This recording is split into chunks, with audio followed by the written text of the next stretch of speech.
Bismillahirrahmanirrahim. Assalamualaikum warahmatullahi wabarakatuh. Kami dari kelompok 5 akan mempresentasikan hasil karya ilmiah dari jurnal kami yang berjudul Formulasi dan Evaluasi Nanoemulsi dan Krim Mikonazol Nitrat.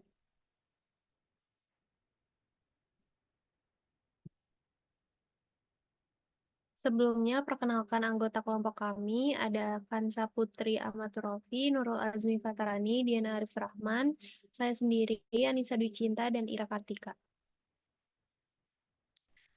Berikut jurnal acuan yang kami gunakan dengan judul Formulation and Evaluation of Miconazole Nitrate, Nanoemulsion, and Cream.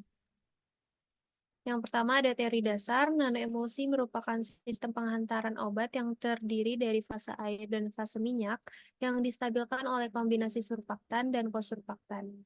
Nanoemulsi memiliki beberapa keuntungan, diantaranya dapat meningkatkan kelarutan dan bioavailabilitas, dan dapat memberikan rasa nyaman pada kulit tanpa meninggalkan rasa lengket.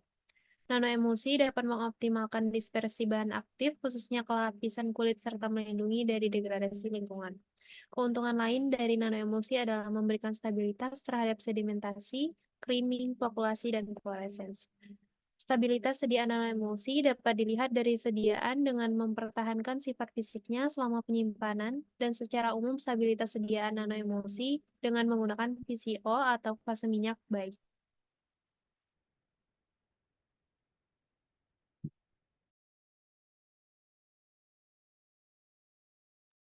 Baik, selanjutnya, krim. Krim adalah bentuk sediaan setengah padat berupa emulsi mengandung satu atau lebih bahan obat terlarut dalam bahan dasar yang sesuai dan tidak kurang dari 60%. Krim adalah produk kosmetik yang banyak digunakan masyarakat karena mudah dan praktis dalam penggunaannya. Keuntungan sediaan krim adalah kemampuannya untuk menyebar secara keseluruhan di permukaan kulit, memberikan efek dingin dikarenakan penguapan air pada kulit mudah dicuci, dan pelepasan obat yang baik.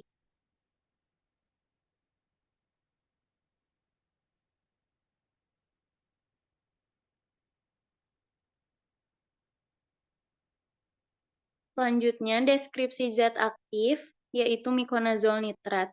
Miconazole adalah obat antifungi golongan imidazole yang dikembangkan pertama kali oleh Janssen Pharmaceutical dan biasanya digunakan secara topikal seperti kulit atau pada membran mukosa untuk mengobati infeksi yang disebabkan oleh fungi. Miconazole nitrat memiliki aktivitas antifungi terhadap dermatofit dan hamir, serta memiliki aktivitas antibakteri terhadap basil dan kokus gram positif.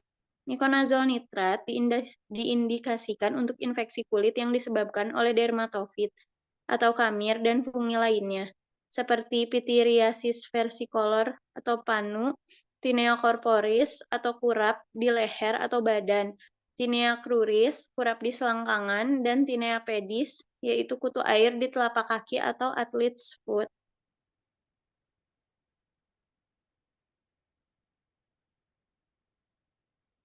Selanjutnya, ada strategi formulasi. Yang pertama, dasar pengembangan formulasi. Ada pemilihan bahan. Yang pertama ada bahan aktif, yaitu miconazole nitrat, sebagai agen anti jamur yang digunakan untuk mengobati infeksi jamur pada kulit.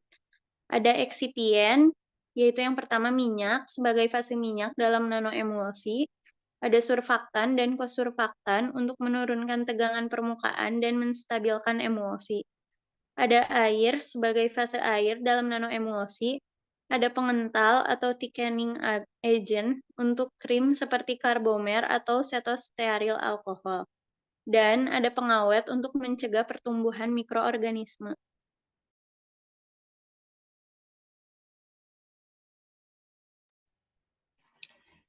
Selanjutnya untuk formulasi krim, yaitu ada basis krim. Krim bisa berupa minyak dalam air, oil in water, atau air dalam minyak WO. Basis krim harus dipilih berdasarkan jenis kulit dan kebutuhan aplikasi. Selanjutnya penambahan nanoemulsi.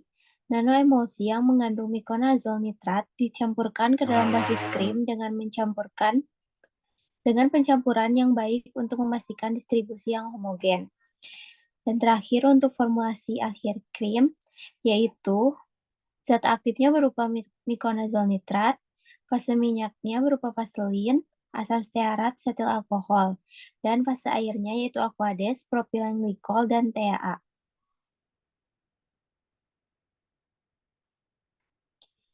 Alasan eksipien krim yang digunakan yaitu asam stearat sebagai pengemulsi dan pengental, membantu menjaga stabilitas dan konsistensi krim. Propilen glikol sebagai agen pengemulsi, pengental, dan pelembab, membantu mempertahankan tekstur krim yang kohesif dan memberikan kelembapan pada kulit. TAA sebagai agen pelembab dan pelarut, meningkatkan penyerapan bahan aktif ke dalam kulit dan menjaga kelembaban. Setil alkohol sebagai pengatur pH dalam formulasi krim, memastikan kestabilan pH yang sesuai untuk kulit. Selanjutnya, gliseril monostearat sebagai agen pengemulsi dan pengencangan krim untuk memperbaiki tekstur dan stabilitas sediaan. Dan terakhir, natrium metabisulfit sebagai antioksidan dan pengawet untuk melindungi bahan aktif dari oksidasi dan mempertahankan stabilitas formulasi.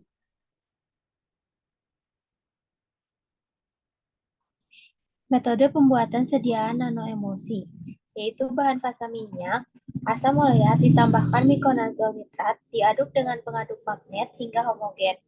Sedangkan fasa air yang meliputi natrium metabisulfit dan aqua bidestilasa dicampur dan diaduk dengan batang pengaduk hingga homogen. Dalam wadah terpisah, emulgator yang terdiri dari Twin 80 dan PEG 400 dicampur dan diaduk dengan pengaduk magnet hingga homogen. Selanjutnya, fase minyak ditambahkan ke fase air, sedangkan penambahan campuran pengemulsi dilakukan sedikit demi sedikit dan diaduk menggunakan pengaduk magnetik stirer. Setelah semua bahan tercampur, kemudian campuran bahan dihomogenisasi menggunakan homogenizer yang diatur pada kecepatan 100 rpm selama 60 menit. Setelah itu, disonifikasi menggunakan sonikator selama 30 menit hingga terbentuk nanoemulsi yang bening.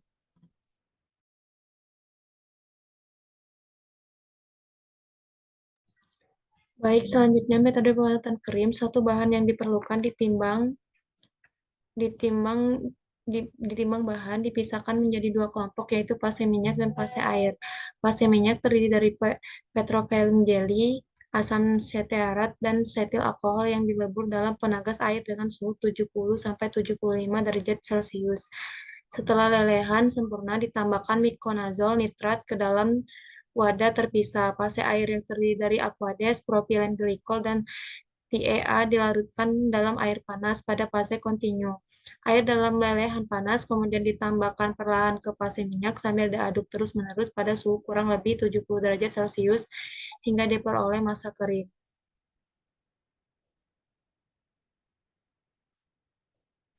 Evaluasi sediaan krim. Uji homogenitas sediaan krim sebanyak 50 gram dioleskan kepada kaca objek yang berisi sediaan harus menunjukkan suasana yang homogen dan tidak terlalu adanya butiran.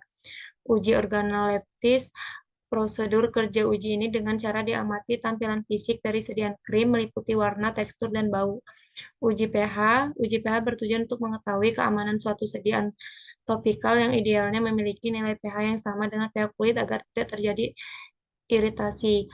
Uji jenis. Prosedur uji ini yaitu memasuki krim ke dalam cup dan dipasang pada portable Piskotester, kemudian viskositasnya Letion diketahui dengan mengamati gerakan jarum penunjuk viskositas.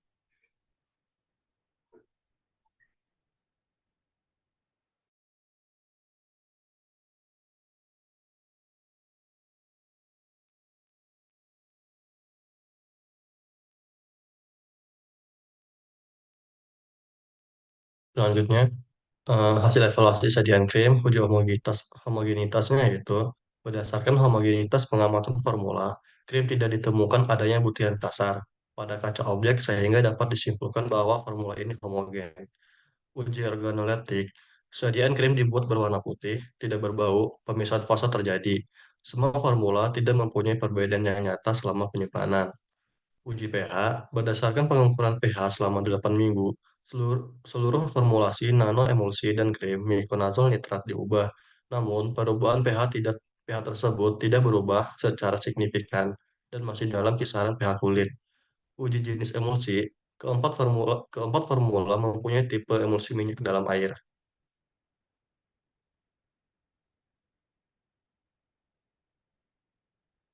Kesimpulan, berdasarkan sajian krim yang dibuat dan telah dilakukan uji evaluasi, dapat disimpulkan hasil evaluasi pada non-emulsi lebih baik dibandingkan sajian krim.